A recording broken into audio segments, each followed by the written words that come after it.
Hello, what is up everyone? My name is Kate and welcome back to your Big Brother finale recap. Y'all, this season has low-key been so stressful to report on. It's been an absolute roller coaster. There have been some ups and so many downs. But in the end, I actually thought that this finale was really satisfying to watch, and in my opinion, it was just the cherry on top of a really fantastic season. I'm super excited to get into the finale, but first, if you have not already, consider hitting the subscribe button below.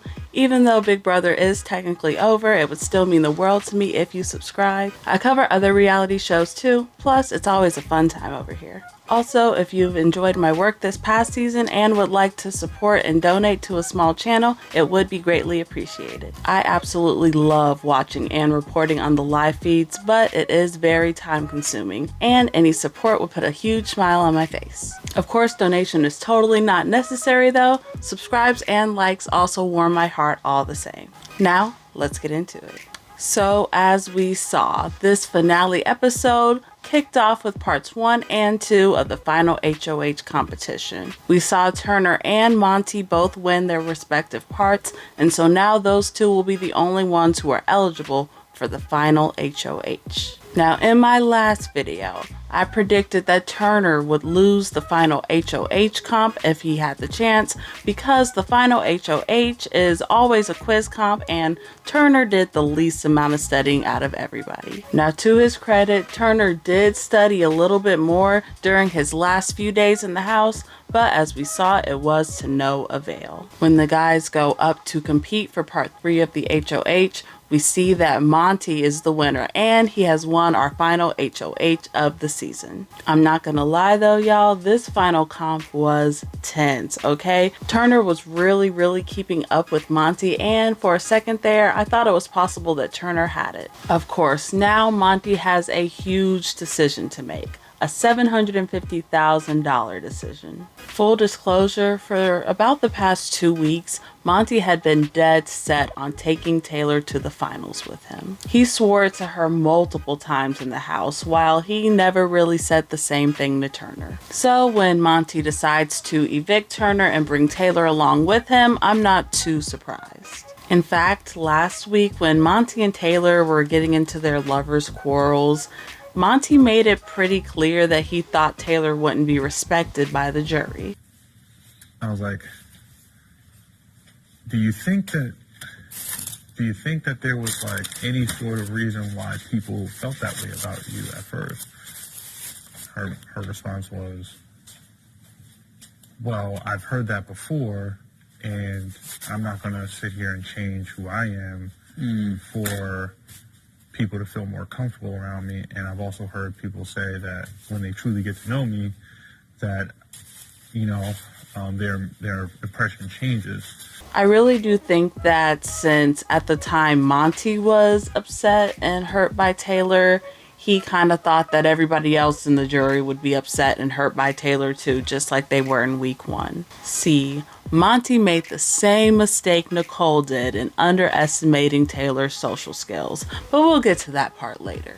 The jury roundtable this season was very whelming. Overall, it didn't seem like the jury was too high on Turner's game, which of course doesn't end up mattering. They did all seem pretty impressed with how little Monte was targeted throughout the game, and they were also impressed by how he was able to manage his threat level and keep it low, even though he was doing pretty good in the game. However, the general consensus of the jury seemed to be that they were unable to connect with Monte on a personal and social level. And I totally agree with this sentiment. I mean, Zingbot wasn't wrong.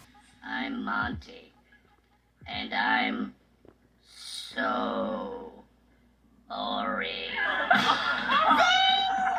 On the other hand though, the jury really seemed to love Taylor's social game and her overall story. I mean, she was on the block 6 times and every time she came back stronger. They also pointed out how good she was at getting other people to do her dirty work, which I thought was a really good point. However, the jury was questioning Taylor's strategic sense a little bit, especially after her first HOH, which I thought was a fair criticism as well. Overall, I was really impressed with how rational this jury was. but maybe a little bit too rational. See, in an interview with Head Topics, Dr. Will stated that the jury actually got really tense at one point during the roundtable. Apparently, some people stood up and got really heated. People were argumentative with each other, and they had to take a break for everybody to calm down. Now, obviously, if this is true, they edited the hell out of this roundtable because they didn't show us any of that. Now, I don't know who these arguments are against, but there were rumors going around that Michael and Terrance weren't getting along in the jury house a lot and they had been bickering. And there were also rumors that Brittany and Indy weren't getting along and they had been bickering.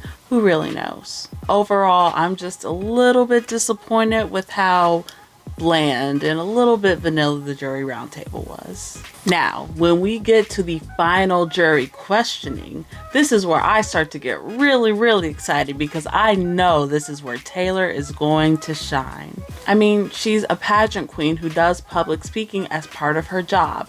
If anybody, I mean anybody, can speak for themselves, it's Taylor Hale, okay? During the jury questioning, Monte mainly talks about how he thinks that evicting Turner was his big game-winning move. He really tries to play up the Turner eviction here, which I think was a huge mistake because evicting Turner was quite literally the worst move that he's probably made the entire game. In fact, evicting Turner is actually going to be his losing move. He just doesn't know it yet. Monte's real biggest move in the game was probably taking out Michael, but that's not the answer that he gave. During her questioning, Taylor talks a lot about how she had to adapt her gameplay after week 1. She talks about how she had to use her social skills and personality to make it to the final 2. In my opinion, Taylor does an excellent job here answering the questions and speaking for herself and her game. And then we get to her final 2 speech, and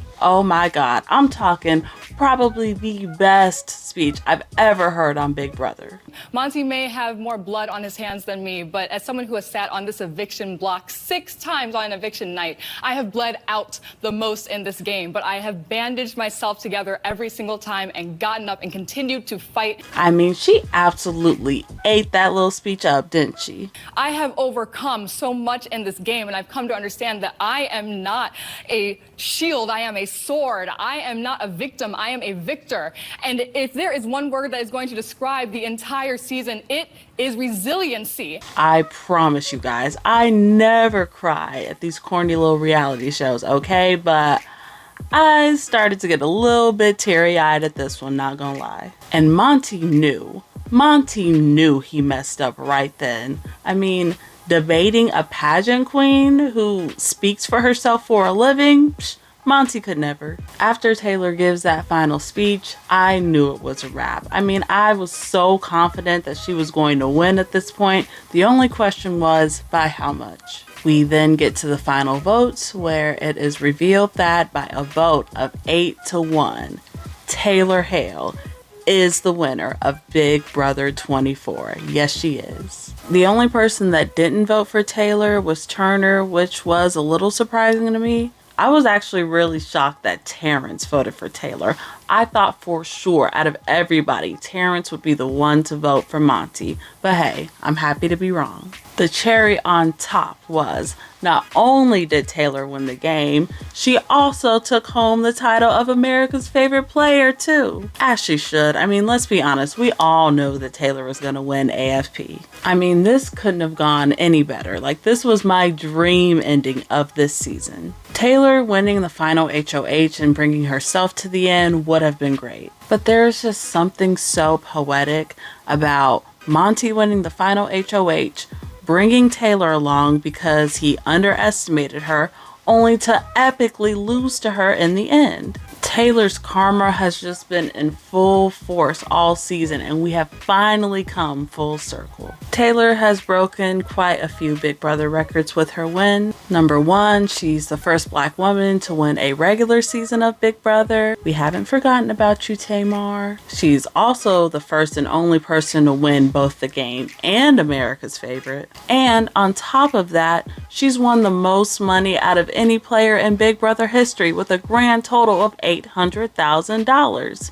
not too shabby. Of course, I am very happy with the results of this season, but also with the season overall as a whole. This season really started to become one of my favorites when the leftovers formed during week 3 and started their reign. I mean, I've never seen the BB community unite quite like when the leftovers formed. Hell, even when the leftovers were exposed, it was thrilling watching them turn on each other and take each other out. This season was a lot of things, but boring is not one of them. I think Big Brother really comes down to the social versus strategic versus physical gameplay. I would say that the best social player this season was clearly Taylor. I mean, from day 1, week 1, it looked like she had zero chance of making it far in the game, yet here she is. And that was because of her social game, because of her kindness, her charisma, and her amiability. I guess the best strategic player this season is maybe Monte.